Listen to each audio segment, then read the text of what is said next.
ಜಯತಿ ಪರಾಶರಸೂನುಃ ಸತ್ಯವತಿ ಹೃದಯನಂದನೋ ವ್ಯಾಸಃ ಯಸ್ಯ ಆಸ್ಯ ಕಮಲಗಲಿತಂ ವಾङ्ಮಯಂ ಅಮೃತಂ ಜಗತ್ಪಿಬತಿ ಭುಜಗಭೋಗಾಭಮೃದ್ಯಮ್ಯ ಹೃದ್ಯಂ ನಿಜಭುಜಂ ದಕ್ಷಿಣಂ ಲಕ್ಷಣಾಢ್ಯಂ ಲಲಿತಮುದ್ರಿಕ್ತ ವಿಜ್ಞಾನಮುದ್ರಂ ಭಜ ಭಜ ಅನಂತಮಿತ್ಯಾಲಪಂತಂ ಪ್ರಣತವಾನ್ ಪ್ರಾಣಿನಾಂ ಪ್ರಾಣಭೂತಂ ಪ್ರಣತಿಭಿಪ್ರೀಣಯೇ ಪೂರ್ಣಬೋಧಂ ಭವದವೋಷ್ಣೇನ ತಾತಪ್ಯಮಾನಾನ್ ಭುವಿ ಪರಂ ನಾತಮ ಪ್ರೇಕ್ಷಮಾಣಾನ್ ಭುವನಮಾನ್ಯೇನ ಚಾನ್ಯೇನ ದೋಷ್ಣಾ ಭವತು ಭೀರ್ಮಾ ಇತಿ ನ ಸಾಂತ್ವಯಂತಂ ಪ್ರಣತವಾನ್ ಪ್ರಾಣಿನಾಂ ಪ್ರಾಣಭೂತಂ ಪ್ರಣತಿಭಿಪ್ರೀಣಯೇ ಪೂರ್ಣಬೋಧಂ ನಾರಾಯಣಂ ಸುರಗುರುಂ ಜಗದೇಕನಾಥಂ ಭಕ್ತಪ್ರಿಯಂ ಸಕಲಲೋಕ ನಮಸ್ಕೃತಂಚ ತ್ರೈಗುಣ್ಯವರ್ಜಿತಮಜಂ ವಿಭುಮಾದ್ಯಮೀಶಂ ವಂದೇ ಭವಗ್ನಂ ಅಮರಾಸುರ ಸಿದ್ಧವಂದ್ಯಂ ನಾರಾಯಣಂ ನಮಸ್ಕೃತ್ಯ ನರಂಚೈವ ನರೋತ್ತಮಂ ದೇವೀಂ ಸರಸ್ವತೀಂ ವ್ಯಾಸಂ ತಥೋ ಜಯಮುದೀರಯೇತ್. ಭೀಮಸೇನ ಚಿಂತನದಲ್ಲಿ 11 ಅಕ್ಷೋಹಿಣಿ ಸೇನೆಯಲ್ಲಿ 6 ಅಕ್ಷೋಹಿಣಿ ದುರ್ಯೋಧನನ ಕಡೆಯಲ್ಲಿದ್ದದ್ದನ್ನು ಭೀಮಸೇನ ಒಬ್ಬನೇ ಸಂಹಾರ ಮಾಡಿದ್ದ ಅಂತ ಒಂದು ಪೀಠಿಕೆಯನ್ನು ಕೊಟ್ಟು ಶುರು ಮಾಡಿದ್ವಿ, ನಿಲ್ಲಿಸಿದ್ವಿ ಅಲ್ಲಿಗೆ. ಅದರಿಂದಲೇ ಭೀಷ್ಮರ ಸೇನಾಪತ್ಯದ ಎದುರಾಗಿ ಪಾಂಡವರ ಪಡೆಯನ್ನು ದೃಷ್ಟದ್ಯುಮ್ನಾಭಿರಕ್ಷಿತಂ ಅನ್ನೋದ್ರ ಬದಲು ಗೀತೆಯ ಮೊದಲನೇ ಅಧ್ಯಾಯದಲ್ಲಿ ದುರ್ಯೋಧನ ಭೀಮಾಭಿರಕ್ಷಿತಂ ಅಂತ ಹೇಳಿಬಿಟ್ಟ. ಅದನ್ನು ಕೂಡ ನೋಡಿದ್ವಿ. ಮುಂದೆ ನೋಡ್ತಾ ಹೋಗೋಣಂತೆ. ಯುದ್ಧ ಪ್ರಾರಂಭ ಆಗೋ ಮೊದಲು ಒಂದು ಸಣ್ಣ ಘಟನೆ ನಡೆಯುತ್ತೆ ಅಂತ ಹೇಳಿದ್ದೆ. ಅದೇನು ಅಂದರೆ, ಶಕುನಿಯ ಮಗ ಒಬ್ಬ ಇರ್ತಾನೆ, ಅವನ ಹೆಸರು ಉಲೂಕ ಅಂತ ಹೆಸರು. ಶಕುನಿ ಅಂದರೆ ಒಂದು ಹಕ್ಕಿ, ಉಲೂಕ ಅಂದರೆ ಗೂಬೆ ಅಂತ ಅರ್ಥ. ಶುನಕ ಮಂಡೂಕ ಅಂತ ಹೇಳಿ ಕೂಡ ಋಷಿಗಳು ಹಿಂದೆ ಹೆಸರನ್ನು ಇಟ್ಕೋತಾ ಇದ್ರು. ಶುನಕ ಅಂದರೆ ನಾಯಿ ಅದಷ್ಟೇ ಅಲ್ಲ, ಜ್ಞಾನಿ ಅಂತ ಕೂಡ ಅರ್ಥ. ಮಾಂಡೂಕ ಅಂದರೆ ಕಪ್ಪೆ ಅಂತ ಮಾತ್ರವೇ ಅಲ್ಲ, ಪ್ರವಚನದಲ್ಲಿ ನಿರತವಾಗಿರುವಂಥವನು ಅಂತ ಕೂಡ ಅರ್ಥ. ಪಾಂಡವರನ್ನ ಕೆಣಕ್ಲಿಕ್ಕೆ ಅಂಥೇಳಿ ದುರ್ಯೋಧನ ಉಲೂಕನನ್ನು ಕಳಿಸಿದ್ದ. ನಿಮ್ಮ ಕತೆ ಮುಗೀತು ಅಂತ ಹೇಳಿ ಕಳಿಸಿರ್ತಾನೆ ದುರ್ಯೋಧನ. ಅವನಿಗೆ ಹೇಳಿ ತಡೆಯಲಿಕ್ಕಾಗದೆ ಅಸೂಯೆಯಿಂದ ಒಂದು ಜರವೆ ಬಹಳ ಕೀಳಾದ ನಂಜಿನಿಂದ ಕೂಡಿದಂಥ ಮಾತನ್ನು ಹೇಳಿ ಕಳಿಸ್ತಾನೆ ಅವನು, ಆ ದುರ್ಯೋಧನ. ಇದು ದುರ್ಯೋಧನನ ವ್ಯಕ್ತಿತ್ವಕ್ಕೆ ಹಿಡಿದಂಥ ಕನ್ನಡಿ. ಹೋಗಿ ಅವ್ರಿಗೆ ಹೇಳ್ಬಿಟ್ಟು ಬಾ, ನಿಮ್ಮ ಕತೆ ಇನ್ನೇನು ಮುಗೀತು ಅಂತ ಹೇಳಿ ಅಂದರೆ, ಪಾಂಡವರು ನಿಮ್ಮ ಕತೆ ಮುಗೀತು, ಈ ಕಡೆ ಭೀಷ್ಮರು ನಾನು ಎಲ್ಲ ಇದ್ದೇವೆ, ಇಲ್ಲಿ ಕರ್ಣ ಇದ್ದಾನೆ, ಸೊ ಹಾಗಾಗಿ ಇನ್ನೇನು ಮುಗಿಸ್ತಾ ಇದ್ದೇನೆ ನಿನ್ನ ಕಥೆನ ಯುದ್ಧದಲ್ಲಿ ಅಂತ ಹೇಳ್ಬಿಟ್ಟು ಬಾ ಅಂತ ಹೊಟ್ಟೆಯಲ್ಲಿ ಏನೇನು ನಂಜಿತ್ತೋ ಅದನ್ನೆಲ್ಲ ತುಂಬಿಸಿ ಆ ಉಲೂಕನ ಹತ್ರ ಹೇಳಿ ಕಳಿಸಿದ್ದ. ಭೀಮಸೇನ ಆವಾಗ ಆ ಉಲೂಕನ ಹತ್ರ ಹೇಳಿ ಎದ್ದು ನಿಂತು ಕೈಯಲ್ಲಿ ಹಿಸುಕಿಕೊಂಡು ನುಡಿದ. ಅಂದರೆ ಸೆಕೆಂಡ್ ಮಾಡ್ತಾ ಅಂತ ಅನ್ಕೋಬೋದು ಬೇಕಾದರೆ ನೀವು. ಶ್ರುಪ್ತಂತೆ ವಚನಂ ಮೂರ್ಖ ಅಂತ ಹೇಳ್ತಾನೆ. ಅಂದರೆ ಅವನು ಕೈ ಕೊಟ್ಟು ಭಾಷೆಯನ್ನು ಕೊಟ್ಟು ಹೇಳ್ತಾ ಇರೋದು, ಅಯ್ಯ ಮೂರ್ಖ ಶಿಖಾಮಣಿ, ನಿನ್ನ ಹೆಸರಿಗೆ ತಕ್ಕಂತೆ ನೀನು ಗೂಬೆನೇ ಆಗಿದೀಯಾ, ಕೇಳಿಸ್ಕೊಂಡು ನಿನ್ನ ಮಾತನ್ನು ಸುಮ್ಮನೆ ಕೂತ್ಕೊಳ್ಳೋಕ್ಕಾಗಲ್ಲ. ಇಲ್ಲೇ ನಿನ್ನ ಮಾತೆಲ್ಲ ಕೇಳಿದೆ, ನಮ್ಮ ಸಂದೇಶನ ಈಗ ನಾನು ಹೇಳ್ತಾ ಇದ್ದೀನಿ ಕೇಳು. ಪಾಂಡವರ ಸಂದೇಶನ, ನಿನಗೆ ಯಮಲೋಕಕ್ಕೆ ಹೋಗಲು ಕಾಲ ಸನ್ನಿಹಿತವಾಗಿದೆ ಅಂತ ನೀನು ತಿಳ್ಕೊ ಮೊದಲಾಗಿ. ಇನ್ನು ಈ ಒಂದು ಬಡಾಯಿ ಕೊಚ್ಕೊಳ್ತಾ ಇರೋವಂತೆ ಇದೆಯಲ್ಲ ನೀನು ಮುಂದೆ ಇರೋದೇ ಇಲ್ಲ. ನಿನಗೇನಾದರೂ ತಾಕತ್ತಿದ್ರೆ ಹೋರಾಡಲು ಬಾ, ನಾಳೆ ಯುದ್ಧ ಪ್ರಾರಂಭ ಆಗುತ್ತಲ್ಲ ಅವಾಗ ಬಾ, ನಾಳೆನೇ ಎದುರು ಬಾ. ನೀನು ಭೀಮಸೇನ ಏನು ಮಾಡ್ದ ಅಂತ ಕೇಳ್ತೀಯಲ್ಲ, ಏನು ಮಾಡ್ತಾನೆ ಅಂತ ನಿನಗೆ ನಾನು ತೋರಿಸ್ತೀನಿ. ಭೀಮಸೇನ ಏನು ಮಾಡ್ತಾನೆ ಅಂತ, ನಿನ್ನ ಸೋದರರನ್ನು ಸೇರಿಸಿ ನಿನ್ನನ್ನು ಒಂದು ಕೊಲ್ತೀನಿ ಅಂತ ಹೇಳಿ ಪ್ರತಿಜ್ಞೆಯನ್ನು ಅವನ ಕೈಯನ್ನೇ ಹಿಡ್ಕೊಂಡು ಮಾಡ್ತಾನೆ ಭೀಮಸೇನ. ಅಂತ ಒಂದು ಅದ್ಭುತವಾದ ಘಟನೆ. ಅಂದರೆ ಕೈಗೆ ಸೆಕೆಂಡ್ ಮಾತು ಕೊಡೋ ಥರ ಹಿಡ್ಕೋತಾರಲ್ಲ, ಆ ಥರ ಹಿಡ್ಕೊಂಡು ಹೇಳ್ತಾ ಇರೋವಂಥದ್ದು. ನಿಮ್ಗೆ ಇಮ್ಯಾಜಿನೇಷನ್ಗೆ ಬರಬೇಕು ಸೀನ್ ಇದು. ನೀನು ಹೆಸರಿಗೆ ತಕ್ಕಂತೆ ಉಲೂಕ ಅಂದರೆ ನಿನ್ನ ಹೆಸರಿಗೆ ತಕ್ಕಂತೆ ಗೂಬೆನೇ ಆಗಿದೆಯಾ, ಗೂಬೆ ಥರನೇ ಮಾತಾಡ್ತಾ ಇದ್ದೀಯಾ ಪೆದ್ದಾಗಿ. ಭೀಮಸೇನ ಏನು ಮಾಡ್ತಾನೆ ಅಂತ ಕೇಳಿದೆಯಲ್ಲ, ದುರ್ಯೋಧನ ಹೇಳ್ದ ಅಂತ, ನಾಳೆ ಯುದ್ಧ ಪ್ರಾರಂಭ ಆದಾಗ ಬಾ ನನ್ನ ಜೊತೆ, ಏನು ಮಾಡ್ತೀನಿ ಅಂತ ನಿನ್ನೂ ಸೇರಿಸಿ ನಿನ್ನ ತಮ್ಮಂದ್ರನ್ನು ನಾನೇ ಕೊಲ್ಲೋದು ಅಂತ ಶಪಥ ಮಾಡ್ತಾನೆ. ದುಶ್ಯಾಸನನ ನೆತ್ತರನ್ನು ಕುಡಿತೀನಿ ಅಂತ ಹೇಳ್ತಾನೆ, ಅದನ್ನು ಜ್ಞಾಪಿಸ್ತಾನೆ. ಮತ್ತೆ ನಿನ್ನೆದುರು ವೈರ ಕಟ್ಕೊಂಡು ಯಾರೂ ಬದುಕಲು ಸಾಧ್ಯವಿಲ್ಲ ಅಂತ ಹೇಳಿದ್ದೀಯಲ್ಲ, ಉಲೂಕನನ್ನು ಬೈಬೇಡ ಅಣ್ಣ, ಯಾಕಂದರೆ ಅವನು ದೂತನಾಗಿ ಬಂದಿದ್ದಾನೆ, ಇಲ್ಲಿ ಅವನನ್ನು ಮುಗಿಸ್ಬಿಡ್ಬೋದು, ಆದರೆ ಮುಗಿಸೋದು ಬೇಡ ಅಂತ ಹೇಳ್ತಾನೆ ಅರ್ಜುನ. ಹಾಗಾಗಿ ಅವನ ಮೇಲೆ ದ್ವೇಷ ಕಾರಬೇಡ. ಅವನೇನು ಹೇಳಿದ್ದಾನೋ ದುರ್ಯೋಧನ, ಅವನ ವಾಯ್ಸ್ನ ಇಲ್ಲಿ ಬಂದು ಹೇಳ್ತಾ ಇದ್ದಾನೆ ಅಂತ ಹೇಳಿ. ನಾವು ಇಂದು 105 ಜನ ಸಂತೋಷವಾಗಿರಬೇಕಾಗಿತ್ತು, ಆದರೆ ಅದಾಗದಂತೆ ತಡೆದಿದ್ದು ದೊಡ್ಡಪ್ಪ ಅಂದರೆ ಧೃತರಾಷ್ಟ್ರ ಮತ್ತು ಇವರಪ್ಪ ಶಕುನಿ. ಯಾಕಂದರೆ ಆತ ಶಕುನಿ ಜೊತೆ ಸೇರಿ ಎಲ್ಲವನ್ನು ಹಾಳು ಮಾಡಿಬಿಟ್ಟಿದ್ದಾನೆ ಅಂತ ಹೇಳಿ ನೀನು ಇದನ್ನು ಹೋಗಿ ಹೇಳು. ನೀನು ದೊಡ್ಡಪ್ಪ ಮತ್ತು ಶಕುನಿ ಇಬ್ಬರು ಸರಿಯಾಗಿ ಇದ್ದಿದ್ರೆ ಇವತ್ತು 105 ಜನ ಅಣ್ತಮ್ಮಂದರು ಚೆನ್ನಾಗಿರ್ತಾ ಇದ್ವಿ ಅಂತ ಹೋಗಿ ಹೇಳು ಅಂತ ಹೇಳ್ತಾನೆ. ಆಗ ಕೃಷ್ಣನೂ ಕೂಡ ಧ್ವನಿಗೂಡಿಸ್ತಾನೆ. ಮರೆಯಲ್ಲಿ ನಿಂತು ಮಾತನಾಡೋದಿಲ್ಲ ಅವನು, ಮಾತನಾಡುವಂಥವನಲ್ಲ. ಗಂಡಸಾಗಿದ್ದರೆ ರಣರಂಗಕ್ಕೆ ಬಾರಯ್ಯ, ಭೀಮಸೇನ ಆಡಿದ ಮಾತು ನಡೆಯುತ್ತೆ, ನಾನು ಕೃಷ್ಣ ಹೇಳ್ತಾ ಇದ್ದೀನಿ ಇದನ್ನು ಅಂತೇಳಿ ದುರ್ಯೋಧನನಿಗೆ ಹೋಗಿ ತಿಳಿಸಿಬಿಡು, ಅವನ ಕಿವಿಯಲ್ಲಿ ಹೇಳಿಬಿಡು ಹೋಗಿದ್ದೇನೆ ಅಂತ ಹೇಳ್ತಾನೆ. ಬೇರೆ ಯಾರಿಗೂ ಹೇಳ್ಬೇಡ, ನೋವಾಗುತ್ತೆ, ನೀನು ಸಾಹಿತ್ಯ ಅಂತ ಹೇಳಿದ್ರೆ, ಜೋರಾಗಿ ಹೇಳಿದ್ರೆ ದುರ್ಯೋಧನನ ಕಿವಿಯಲ್ಲಿ ಹೋಗಿ ಹೇಳು, ನಾನು ಕೃಷ್ಣ ಹೇಳ್ತಾ ಇದ್ದೇನೆ, ಭೀಮಸೇನ ಏನು ನುಡಿದಿದ್ದಾನೆ, ಮೊದಲನೇ ದಿನ ಯುದ್ಧ ನೀನು ಹತ್ರ ಬಾ, ನನ್ನ ಹತ್ರ ನೀನು ಮುಗಿಸ್ತೀನಿ ಅಂತ ಹಾಗೆ ನೀನು ಹತ್ರ ಬಾ, ಅದು ನಡೆದೇ ನಡೆಯುತ್ತೆ. ಮತ್ತೆ ದುಶ್ಯಾಸನನ ಎದೆ ಭಕ್ತ ಭೀಮಸೇನ ರಕ್ತವನ್ನ ಕುಡಿತಾನೆ ಅಂತ ಹೇಳ್ತಾನೆ. ಮುಂದೆ ನೋಡಿ ಯಾವ ಥರ ಅಂತೇಳಿ ಯುದ್ಧ ಪ್ರಾರಂಭ ಆಗಬೇಕು. ಪುರುಷ ಸಿಂಹ ಯಾರೋ ಭೀಮಸೇನ ಸಿಂಹನಾಗೇ ಬಿಡ್ತಾನೆ, ಒರಿಜಿನಲ್ ಸಿಂಹನಾಗಿ ಬಿಡ್ತಾನೆ. ಸಂದೇಶ ಕೇಳಿ ದುರ್ಯೋಧನನಿಗೆ ಮತ್ತಷ್ಟು ಸಂಕಟವಾಗೋಗುತ್ತೆ. ಯಾರಿಂದ? ಉಲೂಕನಿಂದ ವಾಪಸ್ ಬಂದು ಹೇಳ್ತಾನೆ, ಹಿಂಗಂತೆ ನೋಡಿ, ಹಿಂಗಂದ್ರು ಅಂತ ಹೇಳಿ. ಮುಂದೆ ಏನಾಗುತ್ತೆ ಅಂದರೆ ಅಂಬೆಯ ಕಥೆ ನಡೆಯುತ್ತೆ. ಭೀಷ್ಮಾಚಾರ್ಯರು ಹೇಳಿದ್ದು ಜ್ಞಾಪಿಸ್ಕೋತಾನೆ. ಅದರಿಂದ ಶಿಖಂಡಿ ತನ್ನ ಎದುರು ಬಂದರೆ ತಾನು ಹೋರಾಡೋದಿಲ್ಲ ಅಂತ ಭೀಷ್ಮಾಚಾರ್ಯರು ಹೇಳಿರ್ತಾರೆ. ಅಲ್ಲಿಗೆ ಏನಾಗತ್ತಪ್ಪ ಅಂತಂದರೆ ಉದ್ಯೋಗ ಪರ್ವ ಇಲ್ಲಿಗೆ ಮುಗಿಯುತ್ತೆ.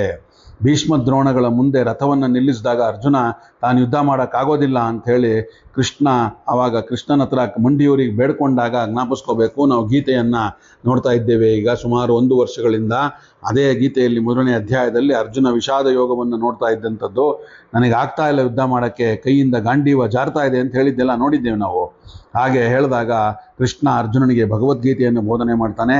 ಅದಾದ ಮೇಲಿಂದ ಅರ್ಜುನ ತನ್ನ ಮೋಹದ ಪರದೆ ಮರೆಯಾಗತ್ತೆ, ಅವನಿಗೆ ಹೋರಾಟಕ್ಕೆ ನಿಲ್ತಾನೆ. ಅನಂತರ ಏನು ನಡೆಯುತ್ತೆ? 1ನೇ ದಿನದ ಯುದ್ಧ ಪ್ರಾರಂಭ ಅನ್ನೋದು ಸಂಜಯ ಧೃತರಾಷ್ಟ್ರನಿಗೆ ಕ್ಲೀನಾಗಿ ವಿವರಣೆ ಕೊಡ್ತಾ ಇದ್ದಾನೆ. ಜ್ಞಾಪಿಸ್ಕೊಳ್ಳಿ, ಈಗ 18 ದಿನಗಳ ಮಹಾಯುದ್ಧದಲ್ಲಿ 1ನೇ ದಿನದ ಯುದ್ಧಕ್ಕೆ ನಾವು ಪಾದಾರ್ಪಣೆಯನ್ನು ಮಾಡಿದ್ದೇವೆ.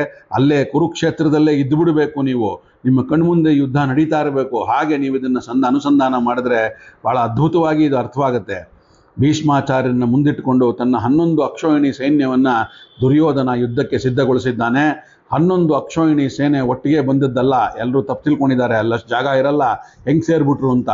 ಎಷ್ಟೋ ಮೈಲಿಗಳು, ಎಷ್ಟೋ ಯೋಜನೆಗಳ ದೂರ ಸೈನ್ಯ ವಿಸ್ತಾರವಾಗಿ ಹಿಂದಿಂದೆ ಕ್ಯೂನಲ್ಲಿದ್ದುವು. 11 ಅಕ್ಷೋಹಿಣಿ ಸೇನೆ ಒಟ್ಟಿಗೆ ಬಂದಿದ್ದಂತೂ ಅಲ್ವೇ ಅಲ್ಲ, ಒಂದ್ರ ಹಿಂದೆ ಒಂದು ಹೋಗ್ತಾ ಇತ್ತು. ಅದು ಬರೀ 11 ಅಕ್ಷೋಹಿಣಿ ಪ್ಲಸ್ ಇಲ್ಲಿ 7, 18 ಮಾತ್ರ ಅಲ್ಲ, ಅದಕ್ಕೆ ಎಕ್ಸ್ಟ್ರಾ ಸುಮಾರು ಲಕ್ಷಾಂತರ ಜನ ಇದ್ದಾರೆ. ಅವರಿಗೆ ಸೇವೆ ಮಾಡೋವಂಥವ್ರು, ವೈದ್ಯರು, ಅಡಿಗೆ ಮಾಡಿ ಬಡಿಸೋವಂಥವ್ರು ಆ ಒಂದು ಸೈನ್ಯಗಳಿಗೆ. ಹಾಗಾಗಿ ಸುಮಾರು ಜನರಿದ್ದವರು ಅವ್ರ ಜೊತೆಗೆ. ಅವ್ರಿಗೆಲ್ಲ ಅವ್ರ ಜೊತೆ ಬಿಡಾರವನ್ನು ಹೂಡಿ ಅಲ್ಲಲ್ಲಿ ಇದ್ದಂಥವ್ರು ಅವರು. ಹಾಗಾಗಿ ಎಲ್ಲ ಅನುಕ್ರಮವಾಗಿ ಬಂದದ್ದು, ಒಬ್ಬರಾದ್ಮೇಲೆ ಒಬ್ಬರು. ಕುರುಕ್ಷೇತ್ರ 18 ಅಕ್ಷೋಹಿಣಿ ಸೈನ್ಯ ಒಟ್ಟಿಗೆ ನೆರೆದಿಲ್ಲ ಯಾವತ್ತೂ. ಈ ಕಡೆ ಪಾಂಡವರು ಭೀಮಸೇನನನ್ನು ಮುಂದಿಟ್ಕೊಂಡು ಬಂದಂಥವ್ರು. ಭಗವದ್ಗೀತೆಯ ಪ್ರಾರಂಭದಲ್ಲೇ ದುರ್ಯೋಧನ ಮನಸ್ಥಿತಿ ನಮ್ಗೆ ಆಗಲೇ ಗೊತ್ತಾಗಿದೆ. ಅವನ ಸೈಕಾಲಜಿ ಏನು ಹೇಳಿದ್ದಾನೆ ಅಂತೆಲ್ಲ ನೋಡಿದ್ದೇವೆ.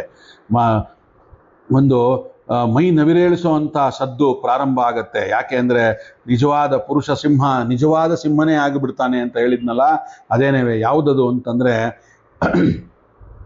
ಆಗ ಒಂದು ಗದ್ದಲದಲ್ಲೂ ಏನೂ ಕೇಳಿಸ್ತಾ ಇರಲ್ಲ, ಅಷ್ಟು ಜನ ಸೇರಿದ್ದಾರಲ್ಲಿ, ಲಕ್ಷಾಂತರ ಜನ. ಆಗ ಯುದ್ಧ ಆಹ್ವಾನ ಆಗಿದೆ. ಭೀಮಸೇನ ಹಸುಗಳ ಮಧ್ಯದಲ್ಲಿ ಗೂಳಿ ಆರ್ಬಿಡಿಸದಂತೆ, ಒಂಥರ ನೋಡಿ ಉಪಮೇಯ ಹ್ಯಾಕ್ ಕೊಡ್ತಾ ಇದ್ದಾರೆ ಆಚಾರ್ಯರು ಅಂತ, ಗೂಳಿ ಆರ್ಬಿಡಿಸದಂತೆ ಗರ್ಜನೆ ಮಾಡ್ತಾನೆ. ಅವನ ಶಂಖನಾದ ಪೌಂಡ್ರ. ಹಾಗಾಗಿ ಎಂಥ ದೊಡ್ಡ ಒಂದು ಇದು ಶಂಖ ಅದು ಅಂತಂದರೆ, ಅಂಥ ಶಂಖ, ಅದರದ್ದು ಸೈಜು ದೊಡ್ಡದು, ಅದರ ಗರ್ಜನೆ ಶಬ್ದವೂ ದೊಡ್ಡದು. ಹಾಗೆ ಆನೆಗಳ ಕಿರುಚಾಟ ಎಲ್ಲ ಇರುತ್ತೆ. ಸೇನೆಗಳ ಒಂದು ಸಿಂಹನಾದ, ಕಹಳೆ, ಎಲ್ಲದರ ಮಧ್ಯದಲ್ಲಿ ಭೀಮಸೇನನ ಶಂಖನಾದ. ಅದನ್ನು ಜ್ಞಾಪಿಸ್ಕೊಳ್ಳಿ. ಸೌಗಂಧಿಕಾ ಪುಷ್ಪವನ್ನು ತರಕ್ಕೆ ಹೋದಾಗ ಒಂದು ಆಂಜನೇಯ ಏನು ಮಾತನ್ನು ಕೊಟ್ಟಿರ್ತಾನೆ, ನಿನ್ನ ಜೊತೆ ಸೇರಿ ನಿನ್ನ ಗರ್ಜನೆ ಜೊತೆ ನನ್ನ ಗರ್ಜನೆನೂ ಸೇರಿಸ್ತೀನಿ ಅಂತ. ಆಗ ಭೀಮಸೇನ ಸಿಂಹನಾದವಾಗಿ ಪ್ರತ್ಯೇಕವಾಗಿ ದುರ್ಯೋಧನನಿಗೆ ಕೇಳಿಸುವಂತೆ ಮಾಡ್ತಾನೆ. ಅದರ ಜೊತೆಗೆ ಆಂಜನೇಯನು ಗರ್ಜನೆ ಮಾಡ್ತಾನೆ. ಅದು ಮಹಾಭಾರತದಲ್ಲಿ ಸ್ಪಷ್ಟ ಉಲ್ಲೇಖ ಇದೆ. ಆ ಸೌಂಡನ್ನು ಕೇಳಿ ಪ್ರಾಣಿಗಳು, ಆನೆಗಳು, ಕುದುರೆಗಳು ಎಲ್ಲವೂ ಮಲಮೂತ್ರ ವಿಸರ್ಜನೆ ಮಾಡ್ಕೊಂಡ್ಬಿಟ್ಟು ಹೆದರ್ಕೊಂಡು ಅಂತ ಬರುತ್ತೆ. ಹಾಗೆ ಅದ್ರ ಜೊತೆಗೆ ಆ ವೈಬ್ರೇಷನ್ನು ಸೌಂಡಿನದ್ದು ಕೇಳಕ್ಕಾಗ್ದಿರ ಎಷ್ಟೋ ಜನ ಸೈನಿಕರು ಅಲ್ಲಲ್ಲೇ ಮೂರ್ಛೆ ಹೊಟ್ಟೋದ್ರು ಅಂತ ಕೂಡ ಇದೆ. ಅದು ಮೊದಲನೇ ದಿನ ಯುದ್ಧವೇ ಪ್ರಾರಂಭ ಆಗಿಲ್ಲ ಇನ್ನೂ. ಹಾಗೆ ದುರ್ಯೋಧನನಿಗೆ ಪ್ರತ್ಯೇಕವಾಗಿ ಕೇಳೋ ಅಂತೆ ಗರ್ಜನೆಯನ್ನು ಮಾಡ್ತಾನೆ, ಅವನು ಶಂಖನಾದವನ್ನು ಮಾಡ್ತಾನೆ. ಆಗ ಆನೆಗಳ ಒಂದು ಗೀಳಿಡುವಿಕೆ, ಕುದುರೆಗಳ ಒಂದು ಕೆನೆತ ಎಲ್ಲ ಸುಷ್ಟಾಗಿ ಹೆದರೋಗ್ಬಿಡ್ತವೆ ಪ್ರಾಣಿಗಳು. ಮಧ್ಯೆ ಭೀಮಸೇನನ ಸಿಂಹನಾದ ಕೇಳಿಸ್ತಂತೆ. ಸಂಜಯ ಧೃತರಾಷ್ಟ್ರನ ಹತ್ರ ಇದನ್ನು ವರ್ಣನೆ ಮಾಡ್ತಾ ಇದ್ದಾನೆ. ಹೇಗೆ ಸಂಜಯ ಹೇಳ್ತಾ ಇದ್ದಾನೆ, ಕುರುಡನಾದಂಥ ಒಬ್ಬ ಧೃತರಾಷ್ಟ್ರ ಇದನ್ನೆಲ್ಲ ಮನಸ್ಸಿನಲ್ಲೇ ತಗೊಂಡು ಸೀನ್ನ ನೋಡ್ತಾ ಇದ್ದಾನೆ. ನಾವು ಕೂಡ ಈಗ ಅದೇ ಥರ, ಯಾಕಂದರೆ ನಮಗೂ ಕಾಣ್ತಾ ಇಲ್ಲ ಏನು ನಡೀತಿದೆ ಮುಂದೆ ಯುದ್ಧದಲ್ಲಿ ಅಂತ.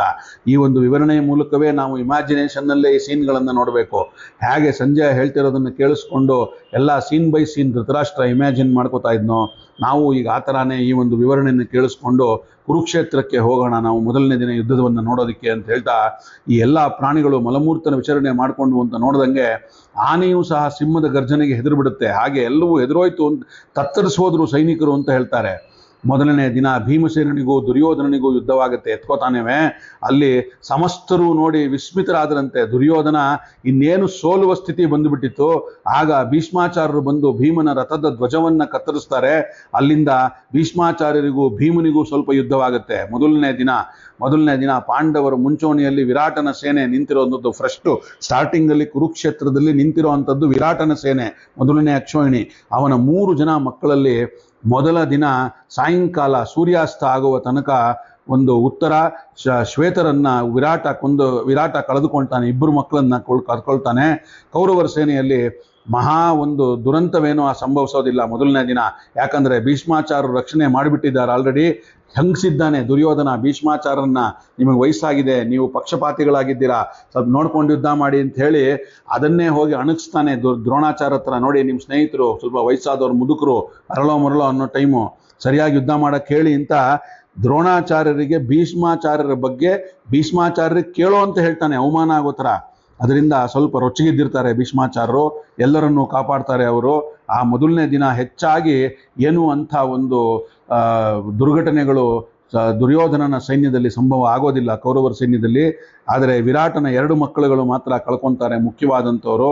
ಪಾಂಡವರಿಗೆ ಸ್ವಲ್ಪ ಅವತ್ತು ಹಿಂಚುಣಿ ಆಗತ್ತೆ ಅನ್ನೋದನ್ನು ನೋಡ್ತಾ ಇವತ್ತಿನ ಈ ಒಂದು ಭೀಮಸೇನ ಚಿಂತನವನ್ನ ಮೊದಲನೇ ದಿನದ ಯುದ್ಧದೊಂದಿಗೆ ಇಲ್ಲಿ ಉಪಸಂಹಾರ ಮಾಡೋಣ. ನಾಳೆ ಸಿಕ್ಕಾಗ 2ನೇ ದಿನದ ಯುದ್ಧ, ಹಾಗೆ ಭೀಮ ಏನ್ ಮಾಡ್ದ 2, 3, 4ನೇ ದಿನಗಳಲ್ಲಿ ಯಾವ ಥರ ಭೀಕರವಾದಂಥ ಯುದ್ಧ ಆಯಿತು, ಶುರುವಾಗುತ್ತೆ ಅನ್ನೋದನ್ನು ನಾಳೆ ದಿನ ಸಿಕ್ಕಾಗ ನೋಡೋಣ ಅಂತ ಹೇಳ್ತಾ ಇವತ್ತಿನ ಈ ಭೀಮಸೇನ ಚಿಂತನವನ್ನು ನನ್ನ ಗುರುಗಳಾದ ಬನ್ನಂಜೆ ಅವರಿಗೆ ಹಾಗೂ ಅವರ ಅಂತರ್ಯಾಮಿಯಾದ ಶ್ರೀಮದ್ ಆಚಾರ್ಯರು ಮತ್ತು ಕೃಷ್ಣ ಪರಮಾತ್ಮನ ಪಾದಗಳಿಗೆ ಅರ್ಪಣೆಯನ್ನು ಮಾಡೋಣ. ಶ್ರೀ ಕೃಷ್ಣಾರ್ಪಣಮಸ್ತು. ಸರ್ವೇ ಸಜ್ಜನ ಸುಖಿನೋ ಭವಂತು.